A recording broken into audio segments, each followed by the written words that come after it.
Oke, selamat sore semuanya. Balik lagi dengan Sarita dan Karen di acara JMS IG IG Live Live Talks. Terima kasih sudah bergabung bersama kita hari Thank you for ini. joining us. Miss Karen, finally you're here Yes, on Fridays. Fridays. Yeah, I'm sorry I kept you lonely for a long time, but Yeah. I'm here because the topic is interesting for today. Ya, jadi makanya Miss Karen di sini akan membantu kita untuk mentranslate karena mungkin ada parents di luar sana yang dari Jepang, yang dari Malaysia, mungkin yang dari Korea gitu kan mau nonton. That's right. Bisa ngerti gitu. Oke, nah minggu lalu kita sudah membahas tentang hidup sehat selama masa pandemi. Jadi kalau misalkan ada yang ketinggalan, bisa langsung cek di IGTV kita di @jakartamulticultural.school atau soon akan kita upload, maaf agak terlambat.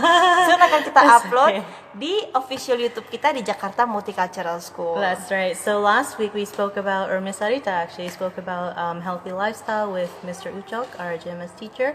If you've missed that session, you can check it out at our IGTV at jakartamulticultural.school, and it will soon be uploaded on our YouTube channel at Jakarta Soon, Multicultural. I promise soon. Yeah, we've been so sorry, guys. We've been busy with the Independence Day celebration. Even though we cannot meet anybody in person, our school will be having a celebration of Independence Day online. So Ya, jadi agak berbeda ya, Miss. Tahun ini memang kita virtual celebration ya. Everything is virtual. Yeah. Betul.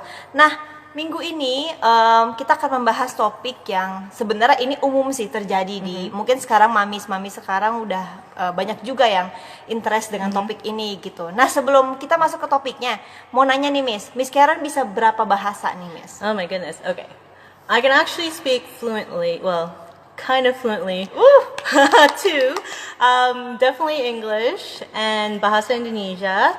I've also dabbled in Mandarin. So you can understand Mandarin. I can conversationally grab things in Mandarin. Okay. Also in Cantonese, because my dad speaks Cantonese. Sometimes I choose not to understand. I've also learned some Japanese, but very, very minimal. Very minimal. Okay, look, Japanese mommies, Miss Karen. I can only say konnichiwa, everybody. And next month I'll be picking up some elementary Korean. Oh, okay. So how many in total? Five. Okay, Five. Miss Karen. What about you, Miss Sarita? Okay, kalau Sarita bahasa Indonesia for sure, English, and then I learned Japanese for 4 years, but don't expect me to speak fluently in Japanese. I need more practice. You have a bachelor's degree in Japanese. This one knows more than konnichiwa than me. Yeah, okay.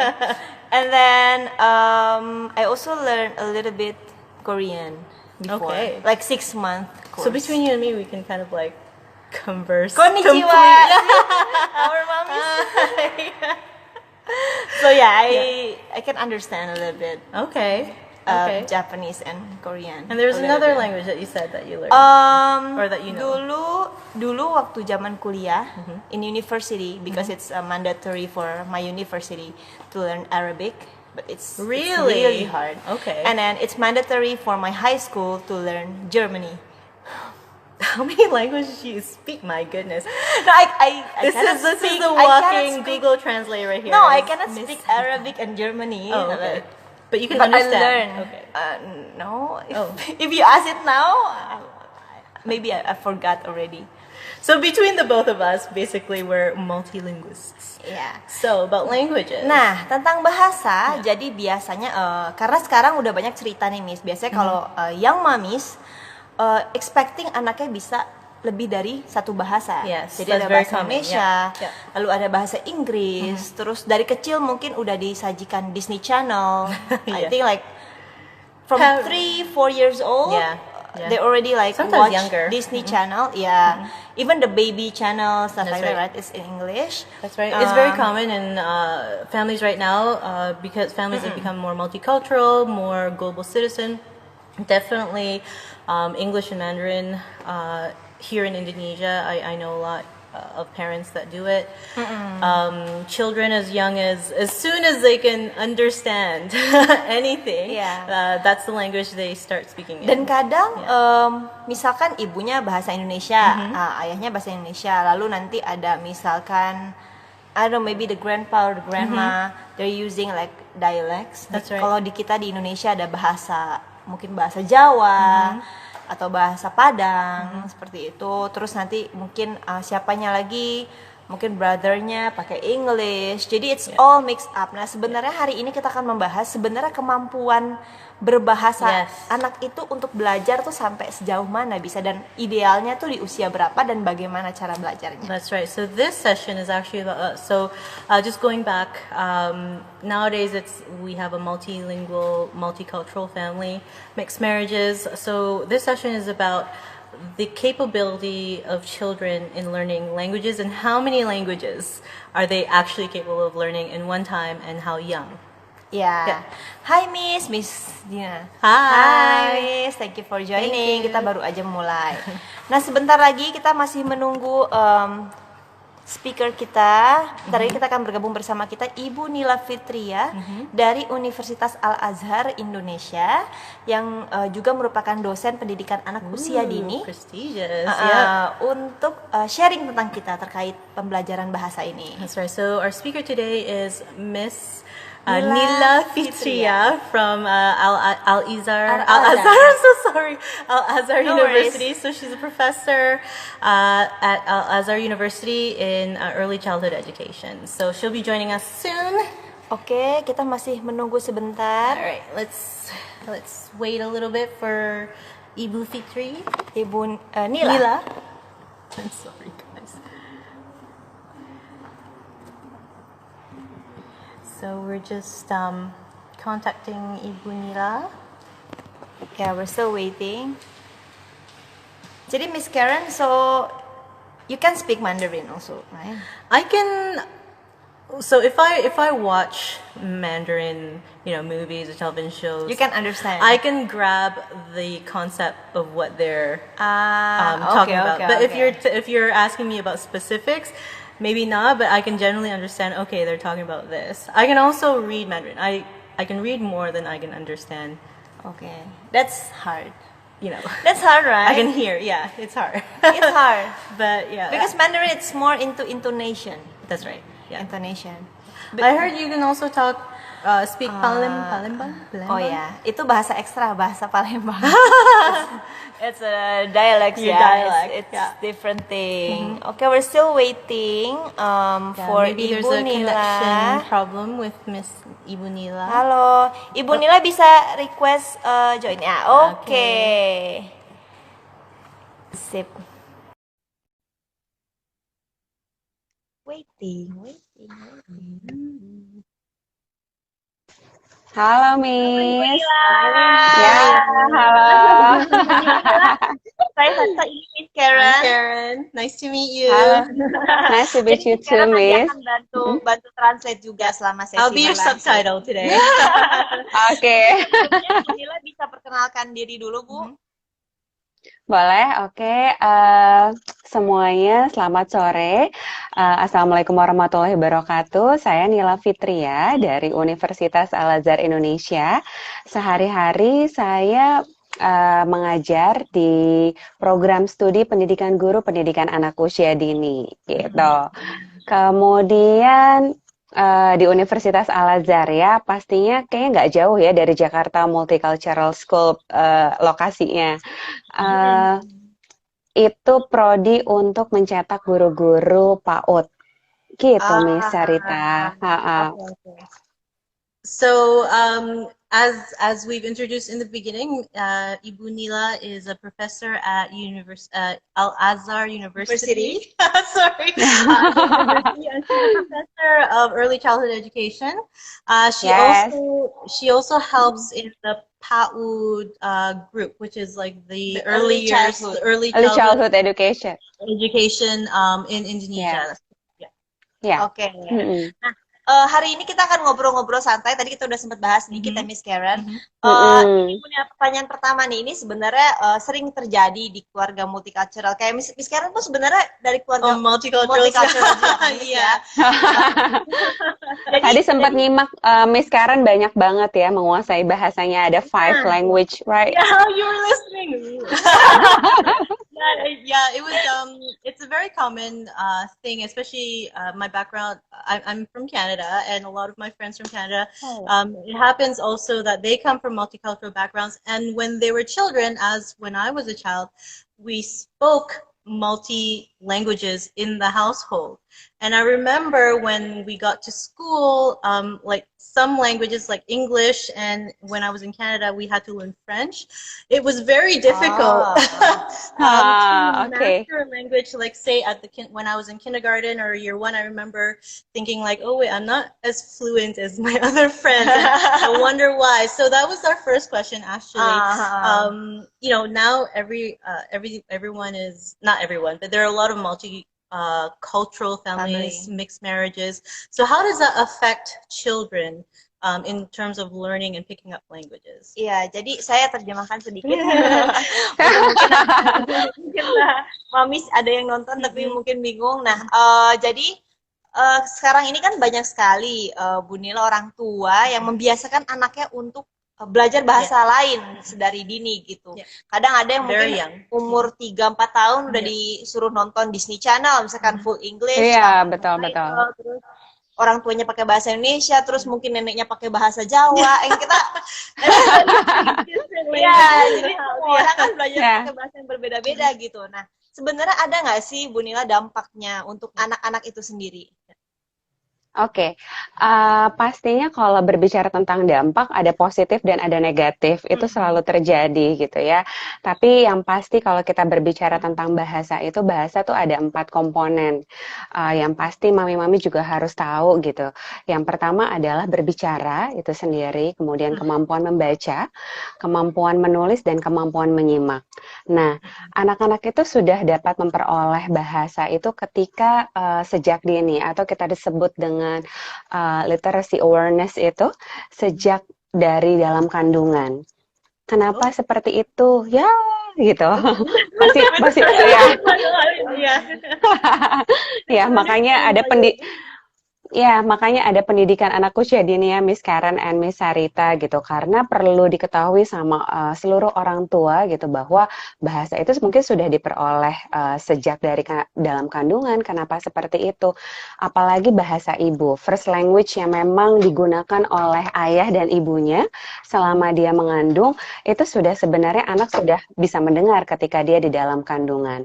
Makanya stimulasi yang diberikan itu sejak dari dalam kandungan, tidak hanya setelah dia lahir. Orang suka bilang bahwa bacain buku cerita ketika anaknya masih dalam kandungan gitu ya, terus mungkin memperkenalkan numerik atau segala macam, bernyanyi dan lain sebagainya gitu. Itu adalah salah satu proses bagaimana pemerolehan bahasa sudah didapatkan sejak dini. Berbicara tadi dampaknya, ini Miss Karen mau translate dulu atau saya? Okay. So thank you very much for giving me time. So for the moment, thank you very much, Ibu Nila. So for what Ibu Nila said, so there are 4 stages of learning a language. So it's one is literacy, spoken language, reading, and reading comprehension. Right? Yeah. Is that correct? Right. Yeah. Okay. And writing, yeah. Don't forget for writing. Sorry, writing. And when children learn a language, as what Miss Sarita and I didn't expect, that they actually start learning when you're still in your wombs, mummies. Before they're born, they're already able to kind of gather information of, especially the native language of the parents. Is that correct? So how does that work actually? Are they able to hear, or is it sort of like a genetic DNA thing? Bisa mendengar atau or is it just like something that we carry in our genes? Iya, akhirnya itu berhubungan dengan yang namanya perkembangan otak ya, Miss Karen and Miss Sarita, bahwa dari dalam kandungan itu kita sudah tahu yang pertama berkembang itu adalah selain dari tubuhnya di usia 4 bulan aja, 3 bulan aja malah ada penelitian yang terbaru mengatakan bentuknya sudah kelihatan sempurna, tangan, kaki dan lain sebagainya. Kemudian dengan otaknya. Karena sudah ada otak, maka sudah ada pusat yang bisa menyimpan informasi gitu ya, seperti itu. Sehingga stimulasi itu dilakukan. Nah, berbicara tadi tentang dampaknya yang saya katakan ada positif dan mungkin juga ada negatifnya. Kenapa demikian? Ya, positifnya adalah ada yang ahli mengatakan dalam early childhood education becoming professional, dia mengatakan bahwa bilingual itu ada dua gitu ya. Dikatakan bilingual apabila seorang anak itu mempelajari lebih dari 2 bahasa gitu ya. Jadi ada dua. Yang pertama bilingual simultan, yang satu lagi adalah bilingual sekuensial. Dikatakan bilingual simultan, Miss Karen dan Miss Sarita, apabila bahasa ibu dan bahasa Inggris kalau itu menjadi second language-nya itu diajarkan secara bersamaan. Tapi lain halnya dengan bilingual sekuensial. Apa itu bilingual sekuensial? Itu lebih kepada bahasa ibu diajarkan terlebih dahulu, kemudian biasanya gitu ya, di usia 3 tahun ke atas, mami-mami sih sudah mencari sekolah bilingual gitu ya.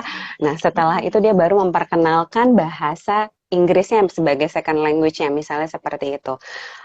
Bilingual yang simultan itu biasanya dilakukan di usia 3 tahun ke bawah karena sudah dari pola asuh di keluarganya. Tapi lain halnya kalau misalnya tadi yang sekuensial itu biasanya 3 tahun ke atas karena dia berusaha untuk bagaimana anaknya bisa menggunakan bahasa ibunya dengan baik terlebih dahulu, kemudian dia mengajarkan bahasa yang lain. Gitu Miss Sarita dan Miss Karen. Oke. So I'm just gonna Translate. it's okay. It's okay. Yeah. So what even just going back. So children are able to actually start understanding languages in the womb as early as 3 months. Nila, is that correct? It's because at 3 months they already have their brain system, which means that there is a process of being able to receive information. So and as we grow up, there's 2 types of bilingual learning. One is sequential and the other one simultaneous. Simultan, and one is sequential. Yeah. Sequential. Okay. Is it so the simultan I'm kind of okay. This is a test also. So simultan means that by natural process, because both parents or grandparents or whatever in the household, they speak the language naturally. That's the first language or the second language that they speak in the household. So children will pick it up naturally. The sequential is when children first learn their native language, whatever that is, and then later on, parents go out and look for a second or third or fourth language. Yes, it's like oral test, right, Miss Karen? You're doing very good. Very good. Because you have, karena Miss Karen memang menguasai 5 bahasa, itu akhirnya terbukti. Itu dampaknya. Itu dampaknya Miss Karen. Itu dampaknya saya jadi langsung jawab. Itu adalah dampak dari dimana seseorang itu bisa menguasai lebih dari 2 bahasa tadi ya Miss Karen. Jadi yang berbicara tentang bahasa itu pasti berbicara tentang yang namanya kognitif, dimana pasti di situ ada yang namanya perkembangan otak. Dalam perkembangan otak bahasa untuk bahasa ini ada yang namanya hippocampus gitu ya, itu bagian memori, sehingga dampak positifnya adalah anak-anak yang bisa menguasai lebih dari dua bahasa ataupun dua bahasa itu tersendiri memiliki memori yang cukup baik, daya ingatnya cukup baik, seperti Miss Karen ya. My head is big. Especially my head is so big. I'm so sorry. Iya. Jadi itu salah satu Yeah. positifnya Iya. ya, Bu Nila ya. Itu positifnya. Iya, selain itu banyak positif lain yang memang diperoleh ketika anak-anak itu memiliki kemampuan lebih dari dua bahasa. Contohnya kalau tadi dari memorinya, kemudian daya ingatnya, imajinasinya gitu ya. Kemudian kesadaran tata bahasanya pun juga lebih baik, persepsinya pun juga lebih baik dibandingkan yang lain, dan prestasi membacanya itu juga lebih baik. Itu ada ahli kalau tidak salah Rachel Daly yang mengatakan hal demikian tentang dampak positif dari anak-anak yang memang menguasai lebih dari dua bahasa. Tapi juga mungkin ada negatifnya ketika misalnya bahasa itu hanya diajarkan di sekolah saja, tapi di rumah tidak diajarkan. Yang pasti ada tidak maksimal, yang pasti akan terjadi bingung bahasa. Kemudian dampak yang sangat nampak sekali adalah akhirnya dia akan mengalami delay gitu ya, perkembangan bahasanya sedikit terlambat karena di rumahnya tidak diajarkan, tidak dibiasakan, sedangkan orang tuanya mungkin memasukkan ke sekolah yang internasional yang sudah first language-nya mungkin bahasa Inggris, second language-nya bahasa Indonesia misalnya seperti itu. Tapi lingkungan sekolah, rumahnya dan lingkungan sekitar rumahnya tidak mendukung itu, bisa menjadi dampak negatif. Sehingga mengenai multi bahasa ini memang harus ada konsistensi gitu ya terhadap pengasuhan di dalam keluarga. Itu yang harus diketahui oleh mami-mami yang lain gitu ya, seperti itu. Okay. So there, I mean, in terms of, so there's advantages and disadvantages in learning multilingual multi-languages. So the advantage is, children who learn multi-languages or more than one language, they train their brain, which is the hippocampus part of the brain. Yeah. Okay, hippocampus part of the brain. Hippocampus. So, so the more they speak, the more that part of the brain is exercised. So, which exercises their memory, which exercises Imagination. their imagination. Yeah, Imagination. Also sense of self. Also the way they speak. So that's one of the advantages. Also, the disadvantage, especially for sequential learning, is that later when children go to school and learn a language, but it's not practiced at home, so there might be a confusion, especially when they're young, right? Nila, when they're young, they might confused because it's not reinforced at home. They may not understand why things are this way and not the other way. So that's something that maybe as mummies, when they put, or when you mummies put children in international schools or schools other than your native language, you might want to help maybe also learn at home, practice to help children reinforce the language. Yeah, is it right? Biasanya usia berapa Bu Nila? Maksudnya ada kemungkinan terjadi kebingungan atau si speech delay tadi? Yeah, so at what age does like the speech delay and the confusion happen? Ya, kalau tadi kita melihat dari bilingual sekuensial, dia setelah usia 3 tahun baru dimasukkan ke sekolah yang skalanya internasional sehingga first language-nya bahasa Inggris, pasti ada ada kebingungan bahasa kalau tidak pengasuhannya itu tidak dilakukan di rumah juga. Tapi kalau pengasuhannya tetap dilakukan dengan baik, tidak ada masalah dengan itu. Ini jika terjadi beda pengasuhan gitu, karena di sekolah diajarkannya dengan bahasa Inggris, di rumah dengan bahasa Indonesia, dan lain sebagainya seperti itu. Tapi kalau itu terjadi dengan baik, anaknya pasti akan memiliki lebih fluent gitu, bahasa Inggrisnya pun lebih baik. the support at home is definitely important, right? Iya, Ya, Even jadi support. yeah. ya, So how you support the support system. child's development? Yeah. Ya. Okay. Jadi yang penting Ya, belajar balance, nggak cuma di Yeah. sekolah, tapi di rumah juga tapi juga digunakan. rumah juga. Mungkin nonton TV-nya atau Mhm. orang tuanya ngajak Iya, ngobrolnya gitu ya, pakai bahasa semuanya, ya, semuanya. Oke. Gimana? Translate? Yes, I thought I translated it. Oh, okay. Okay, let me in more depth. So sorry. Support system at home, maybe not just home, yeah, but also at school is very important in a child's cognitive development when learning languages. So let's say if a child is learning English at school, but they don't, it's English is not the first language at home. Maybe they can. Parents could help by, speaking to them, sometimes in English, or watching movies, or reading in English, or maybe just the child speaking in English. I know this happened to me a lot when I was young. I spoke in English. My mom spoke in Indonesian. Okay. Okay. But as long as there's some sort of support and consistency is happening between school and home, and that's how parents are able to support the child's learning. Jadi sebenarnya nggak English. masalah usia berapapun ya Bu Dina, misalkan dia Iya. mau mulai belajar bahasa dari 3 tahun atau belajar bahasa dari 5 At any tahun, age. selama Iya. itu balance antara Balance dan konsisten. dan mental ini, And good support system. Iya, jadi And tetap good bisa support. dilakukan dan nggak akan berpengaruh seperti kayak speech delay atau Iya, betul. Speech delay itu terjadi ya kalau ada kemungkinan-kemungkinan yang tadi ya, tidak sinergi gitu antara pengasuhan yang di rumah. Tapi kalau itu aman, ya bahasa Inggrisnya pun juga jadi bagus gitu. Second language-nya juga oke. Seperti itu.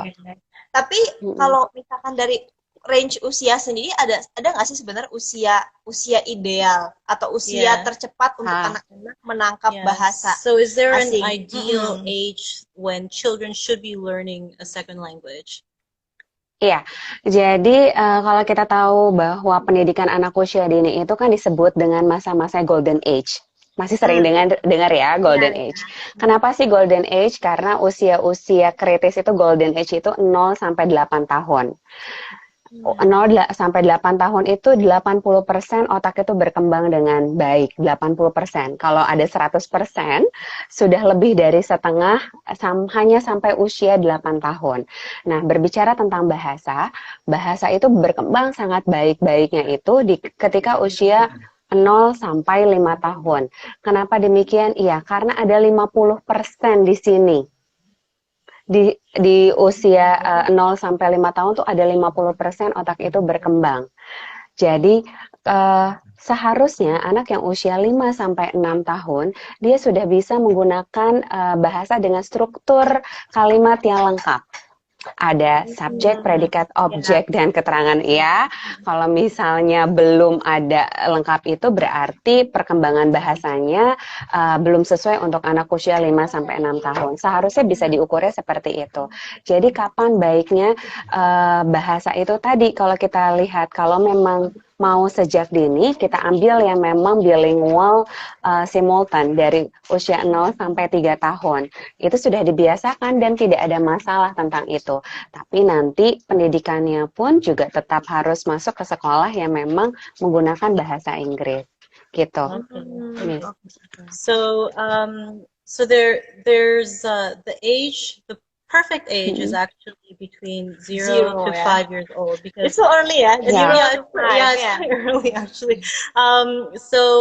Then that's because the brain has only been developed 50%, so there's a 50% chance of developing further. Correct. So the golden age is actually 0 to 8, which is the brain is developed by 80%, and still there's a 20% for further development. But the what do you call that? The very golden age, the perfect age is between 0 to 3 years old when the child is still, the brain is still very developing and they have the opportunity to kind of like a sponge, so they're able to grab whatever that's given to them, and the brain will further develop based on what's given to them at that age. Ya, betul. Karena masa itu dia sedang menyerap, ya, menyerap semua informasi. Benar, Miss Karen, kayak spons gitu ya, seperti spons. Iya, Dia banyak menyerap informasi benar. sehingga informasi yang ada di sekelilingnya itu menjadi kosakata buat anak itu sendiri, gitu. Iya. Mm-mm. Tapi kalau untuk bahasa asing sendiri untuk anak-anak, apakah ada apa ya maksimal kemampuan Yeah. berapa banyak bahasa dalam satu waktu gitu Yeah. misalkan kadang Yeah, is there a kayak limit? ada nggak Like, sih is there a mungkin maximal limit to what children ya can learn in terms of languages? Like, is 5 the maximum? Is 2 the mm-mm. maximum? Oke, kalau berbicara tentang itu, kita balik lagi kepada perkembangan otak ya, Miss Karen and Miss Sarita. Pernah dengar polyglot, orang yang bisa menguasai 5 bahasa lebih ya? Ya, pernah dengar ya itu? Ya, betul. Salah satu mungkin orang Indonesia ada yang memiliki kemampuan 5 bahasa itu ya. Terus apa yang terjadi dengan otaknya? Pada orang-orang demikian memiliki, kalau kata ahli neuroscience, dia memiliki otak yang istimewa. Karena dia bisa memiliki lebih dari lebih dari 2 bahasa, 3 sampai 5. Makanya ada penamaannya sendiri ya, kita sebut tadi dengan polyglot seperti itu. Gitu, Miss Arita. So, actually, people who are able to master more than 2 languages, so 3, 4, 5 languages, they're called polyglots. And according Ya, to neuroscientists, they have special brains, which is that ya, because special ya. because they're able to master so many languages. That means the brain maybe works in a different way, and probably the perception of how they learn also works a different way. Is that sort of? Yeah, is it right? Ya, oke. Bu Nila, ini ada pertanyaan dari Mami. Mengapa anak-anak yang belajar bahasa Inggris di sekolah, tapi orang tua hanya bicara bahasa Indonesia, seringkali kesulitan pada saat comprehension? Okay. Jadi So pemahaman. I'm just going to quickly translate. So why do children who go to an English-speaking school, the parents at home who speak Indonesian, they have difficulty in comprehension? Iya, pastilah ya. Pastinya dia akan mengalami kesulitan ketika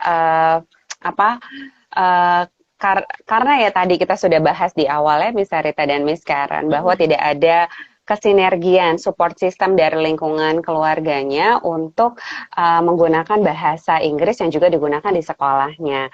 Terjadilah yang kita sebut dengan bingung bahasa gitu ya. Baiknya sih orang tua itu harus mensupport gitu ya, harus mensupport apa yang sudah dilakukan oleh pendidikan formalnya di sekolahnya sehingga itu dilanjutkan di rumahnya. Okay. Gitu. So the reason being is that why there's a confusion is because there's a disconnect between school and home. So the best way is that when you go to an English-speaking school or a second language school, it's reinforced at home. So it's supported by parents. So mommies, if you decide to enroll your child in a school other than your native language, that speaks other than your native language, you might want to reinforce that at home, whether it's speaking, whether it's reading, watching TV. So that way there's no disconnect. So the support system is very important. Iya, betul. Ini ada pertanyaan lagi, how to encourage our children to keep talking with another language which is bilingual when their friend and their environment didn't support them. Okay. Example, when our kids was usually talking with English in home and their school is only use one language is bahasa. Oh, oke. Jadi kita tanya sedikit bagaimana cara ini mungkin cara metode kali ya.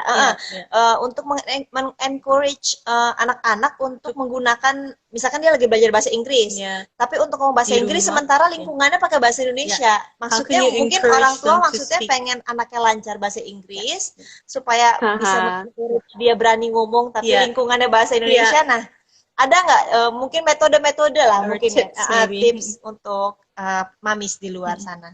Oke, menurut salah satu ahli di Otto gitu ya, Beverly Otto itu mengatakan bahwa ada yang disebut dengan English Second Language. Ketika program ESL itu English Second Language itu dilakukan, yang harus dilakukan metodenya adalah pemberian instruksi. Jadi instruksi sederhana itu harus dibiasakan ya oleh orang tua supaya anak-anak itu bisa sinergi gitu ya dengan pembiasaan bahasa Inggris yang sudah diajarkannya. Jadi yang paling pertama itu pemberian instruksi, kayak misal contohnya please close the door kayak gitu ya, misalnya, atau tadi up your toys ya. Itu hal-hal yang sangat sederhana. Kemudian kegiatan-kegiatan rutinitas. Kegiatan rutinitas yang biasa dilakukan oleh anak-anak. Misalnya kayak wash your hand before you eat, misalnya kayak gitu kan, atau don't forget to pray before you eat, misalnya seperti itu. Jadi kegiatan rutinitas yang juga yang biasa dilakukan oleh anak, sehingga anak-anak itu jadi ingat terus gitu ya. Ini yang biasa dilakukan oleh ibunya, dan dia akhirnya kembali kepada tadi comprehension ya.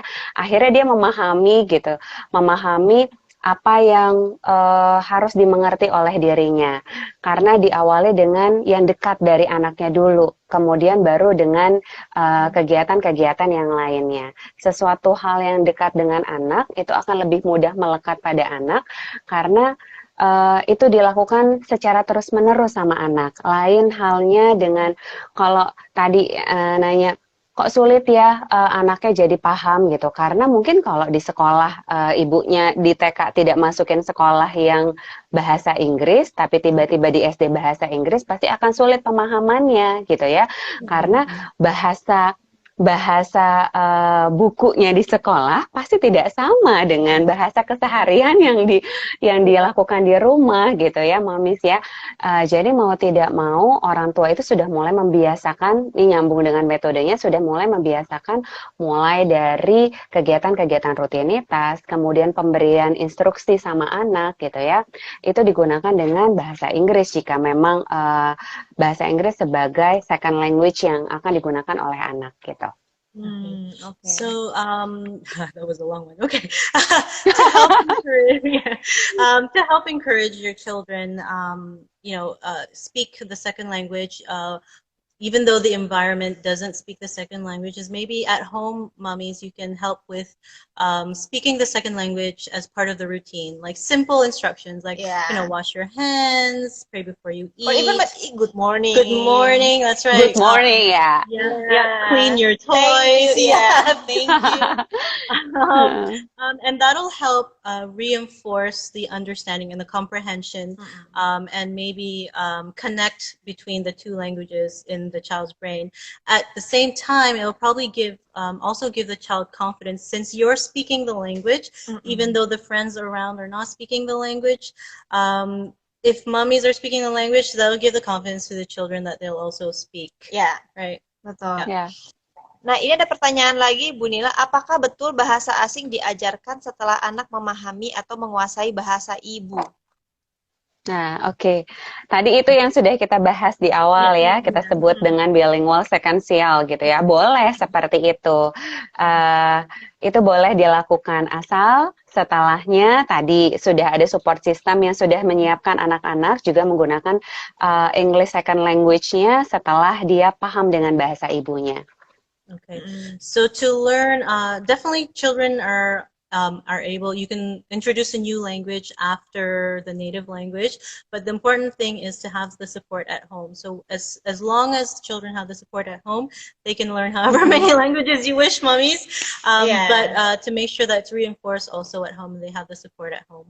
Ya, nah sama aku penasaran gini Bu Nila, biasanya terutama kalau kayak kita nih di Jakarta Multicultural School sering kali dapat murid baru misalkan datang dari Jepang, terus awalnya pasti shock mereka karena tiba-tiba semua berubah instruksi dalam bahasa Inggris dan lain-lain. Kira-kira biasanya mereka nggak tahu sama sekali. Nah itu ada nggak sih sebenarnya perkiraan waktu untuk anak mulai terbiasa dengan instruksi, kayak berapa lama kira-kira anak bisa mulai menangkap instruksi atau terbiasa dengan instruksi tersebut? So as an example, in Jakarta Multicultural School, we get a lot of expats who maybe have zero understanding in English, even zero understanding in Bahasa, and they come here and they're thrown into a pool where they don't know anything.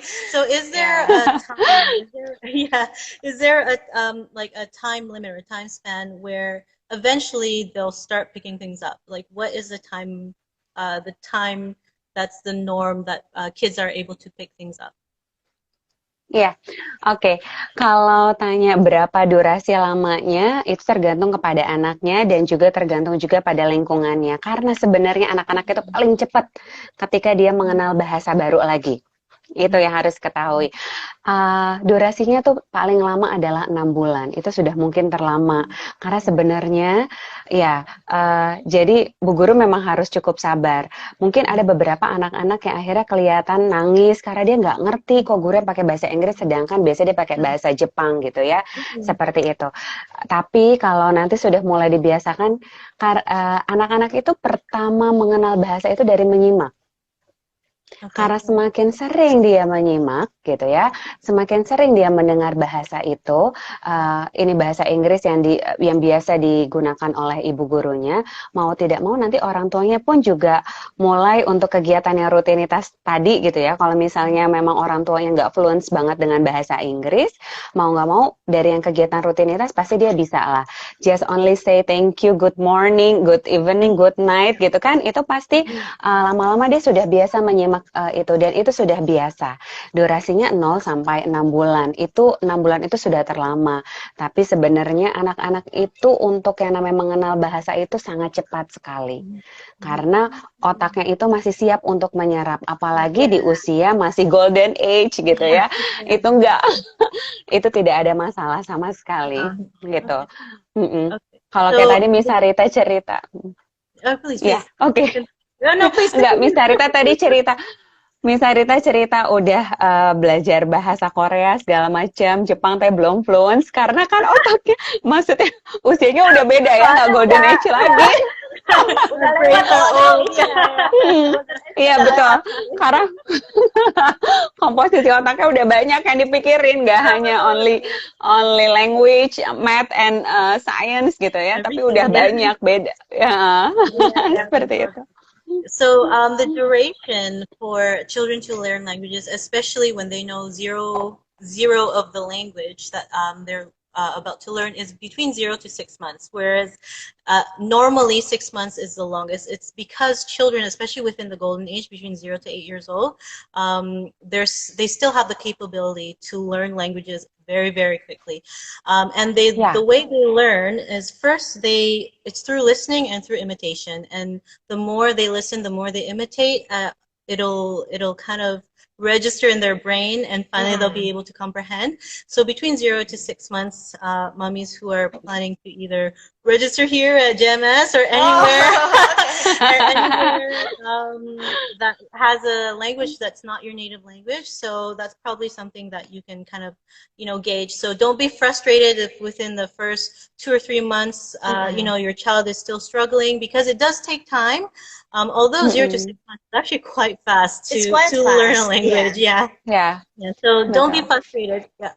Jadi cepat juga ya sebenarnya Miss, karena 0 sampai 6 bulan gitu. Nah, kalau misalkan ini ada pertanyaan lagi Bu Nila, in case misalkan terjadi tadi bingung bahasa dan lain-lain, lalu mengakibatkan speech delay dan lain-lain. Nah, itu apakah ada cara yang mungkin bisa dilakukan orang tua untuk apa ya? Mungkin bisa pelan-pelan mengatasi ya adanya si speech delay itu gitu. Apa sih bingung bahasa tadi? Yeah. So for the children who are, they've already learned the language and they're confused at the moment, are there any tips to overcome the speech delay or the challenges that they're experiencing now? Oke, yang pasti adalah lihat nyamannya anak. Anak itu nyamannya ketika dia bingung bahasa nih, biasanya yang sering terjadi anaknya jangan sampai depresi gitu ya. Tapi kelihatan yang paling jelas ketika dia bingung bahasa itu, saya pernah lihat salah satu ketika anak saya melakukan Zoom gitu ya, kelas 1 dia dari Belanda baru ke Indonesia gitu ya. Kemudian yang terjadi adalah dia menangis. Akhirnya orang tuanya ikut Zoom, dia bilang maaf baru pindah dari Belanda, belum mengerti bahasa Indonesia dengan jelas. Yang kelihatan adalah perilaku anaknya pasti ya, itu paling kelihatan.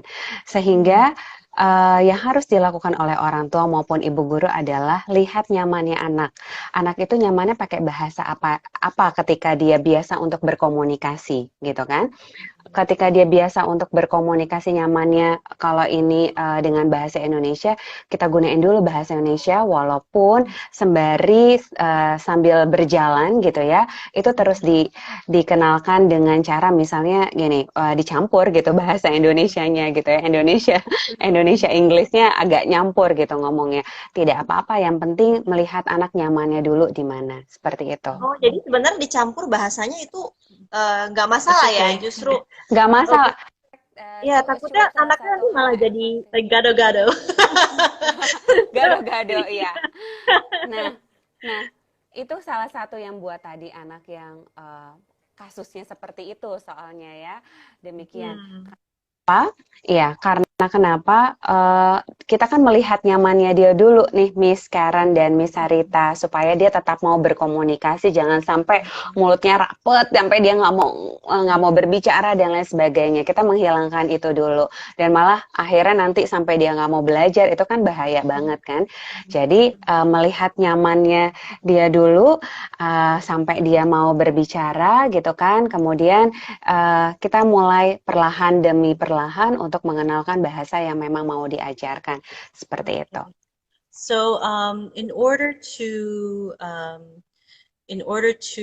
overcome these challenges, especially children who are right at the moment, experiencing any speech delay or, just can't understand or pick up the language. So as parents, as the support system, even as teachers, we need to see the body language and the emotional state of the child. Usually, if we can speak the language that the child is comfortable in communicating with first, as we're kind of slowly mixing in the second language. That way, the child won't be intimidated, they won't be frustrated, and they won't be, I guess, shocked or scarred mentally for life and not wanting to learn. So we want to kind of like go back to the child. So you want to make sure the child is comfortable, the child is is open, still willing to communicate, and when we do that, then we open the opportunity for the child to keep learning the second language. Nah, terus kalau tadi kan kita udah bicara untuk usia golden age tadi ya, 0 atau primary school, bisa sampai 8 tahun ya tadi ya.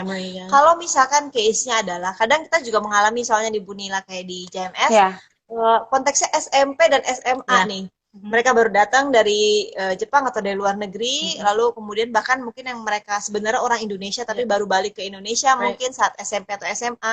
Nah kalau itu, nah kalau kayak seperti itu, apakah itu berpengaruh terhadap mungkin durasi pemahaman bahasa saat udah usia segitu ya? Pemahaman bahasanya, lalu penyerapannya, apakah itu berpengaruh juga? Yeah, so for the older kids, especially in high school or junior high school, when they start learning a new language, is there a different duration? Does it affect how they learn a new language, other than, because they're no longer in the golden years stage? Yeah. Is there an effect? Ya, pastinya karena nggak di masa golden age lagi, tadi sisa 20% itu sebenarnya kemampuan otak itu sampai usia 21 tahun. Jadi 80%-nya masih 21 tahun ya, Bisa Rita? Oke, jadi 80%. Udah lewat juga 21 tahunnya. Ya, jadi kembali lagi kalau misalnya untuk anak-anak yang SMP itu mungkin agak sulit ya. Terus bagaimana? Biasa didampingi dulu dengan translator sampai nanti dia ada kelas sendiri. Harus ada kelas sendiri khusus karena cara belajarnya pun tidak lagi dengan cara belajar yang seperti anak usia dini. Cara belajarnya sudah bisa andragogi karena kategorinya sudah remaja gitu ya. Sehingga memang untuk awalnya butuh translator terlebih dahulu untuk bisa mengartikan maksud supaya dia ngerti gitu pemahaman untuk bisa tetap berlangsung pendidikannya seperti itu. Okay. So for children who are older, even in junior high or high school. I mean, they still have the opportunity to learn the languages until 21. Is that right? Yeah, Until 21, Yeah. like the development of the the development of the brain. brain goes all the way Yeah. up until 21, which is great. I didn't realize it went that old, but it does take a little bit more time because one the type of education, the type of things that they study is a bit more intense. So they Mhm. probably would need first a translator just to kind of help them get through Mhm. what things are said, Mm-mm. what things mean, and then through that they probably could slowly start catching the new language once they understand, you know, what Mhm. or what. Yeah. Betul betul. Nah, Betul. kalau untuk yang anak-anak usia dini tadi balik lagi ke sana, ada nggak Mhm. tips Bu cara belajar yang efektif mungkin? Nah, mungkin Ah, mamis yes. di rumah anaknya udah dijeblosin ke sekolah internasional nih misalkan. Nah, metode paling efektif mungkin belajar di rumah. Yeah. Ada nggak tips-tipsnya kira-kira Yeah, apa aja? so during this HBL time, especially Apalagi now, home-based yeah, learning nih, home-based ya learning, yeah. online So, learning. are there any tips for parents at home who are, you know, right now their kids are at a school that's as a second language? It's the school is speaking a second language and not their native language. Are there any Mm-mm. tips for them? Ya, tips mungkin untuk para mamis yang memang hari ini pada saat pandemi COVID ini jadi guru gitu ya. Di rumah aja. Jadi guru. Guru-guru. Iya, jadi guru di rumah karena home based learning mau tidak mau tips untuk anak-anaknya bisa tetap menguasai bahasa Inggris sebagai second language. Yang pertama adalah gunakan kegiatan rutinitas untuk menggunakan bahasa Inggris. Yang kedua adalah pemberian instruksi gitu ya, beda nih kegiatan rutinitas sama pemberian instruksi agak cukup beda. Instruksi itu kayak yang tadi ya kita sudah bahas, wash your hands dan lain sebagainya. Pemberian instruksi itu harus dibiasakan juga dengan bahasa Inggris. Yang ketiga adalah kalau kegiatan rutinitas mau di apa nih dibredelin cukup banyak ya gitu karena kegiatan rutinitas anak-anak itu kan setiap rumah mungkin punya tata tertib, punya peraturan yang berbeda-beda dari rumah yang satu dengan rumah yang lain gitu ya. Jadi rutinitasnya pasti juga berbeda-beda. Pasti kegiatan rutinitas ini harus dibiasakan dengan bahasa Inggris. Yang kedua tadi pemberian instruksi. Yang ketiga adalah membiasakan read aloud, membacakan cerita dengan suara yang lantang, dengan menggunakan bahasa Inggris. Karena itu sangat efektif. Tapi read aloud ya. Karena sebenarnya literasi awareness, balik lagi kepada literasi awareness itu, anak itu sudah sejak dini tahu gitu loh, bagaimana cara membaca buku. Dan biasanya proses ini sangat efektif sekali ya kalau apalagi JMS ini kan sekolah yang multicultural, jadi bisa memberikan homeworknya itu berupa read aloud with your parents gitu ya, atau abis itu nanti dia bisa menceritakan kembali buku yang sudah diceritakan sama orang tuanya gitu, dan apa saja itu sangat efektif sekali ketika memang bahasa Inggris ini menjadi second language. Jadi yang ketiga adalah read aloud. Jadi 3 tips itu sih yang menjadi pembiasaan harus dilakukan di rumah untuk para mamis yang sekarang jadi teacher di rumah. Okay. So there's 3 tips, mummies, for right now when you're teaching your children at home for another language, a second language. Is the first one is to speak in as a routine, as part of the routine in that Routine language. activity, ya. Yeah, routine activities.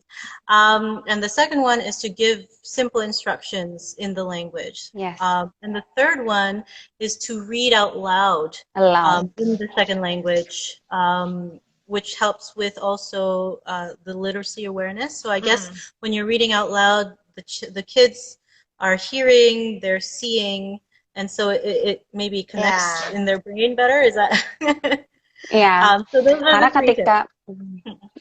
karena ketika baca itu biasanya para mamis jangan lupa gitu ya, untuk anak-anak yang usia dini itu boleh loh sambil menunjukkan katanya dengan your finger gitu ya, dengan jarinya. Sehingga dia bukan hanya hear gitu ya, tapi dia juga tahu katanya itu karena ditunjuk oleh mamanya.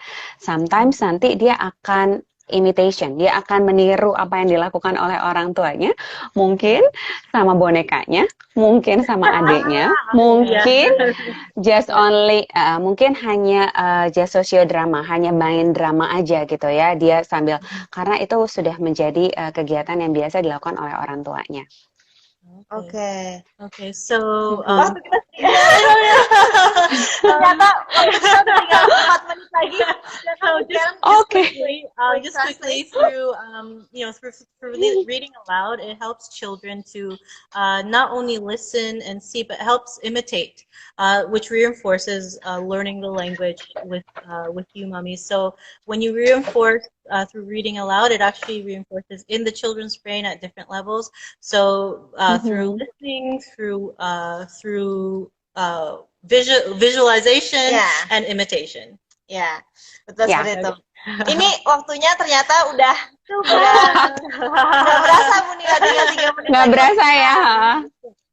Tapi seru banget Bu Nila atas waktunya. Kita ngebahasnya seru banget. Tadi banyak pertanyaan juga yang masuk.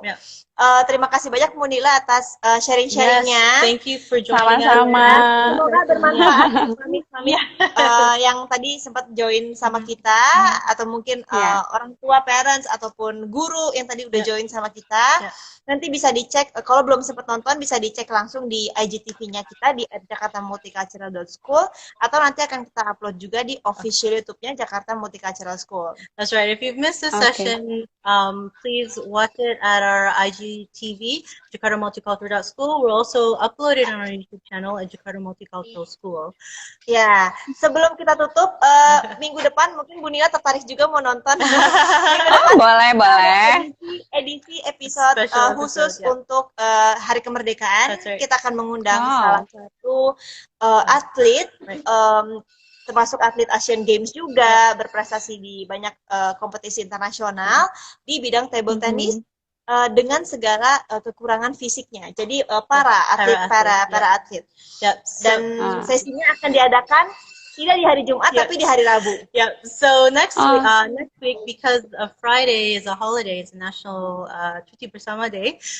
We're going to have we're going to have our Friday our live talks on Wednesday, and the theme is to celebrate Indonesian Independence Day, and we will be interviewing para athletes who represented Indonesia even in Asian Games. So it's a very inspirational story. Please join us at 3. At 3 o'clock, still 3 o'clock. Jam 3. Oke. Sekali lagi terima kasih banyak Bu Nila, terima kasih banyak semua. Sama-sama, terima kasih. Terima kasih banyak waktunya. Sampai ketemu lagi minggu depan di JMS Aji. Terima kasih. Bye. Thank you Jakarta Multicultural School. Bye. Thank you. Bye.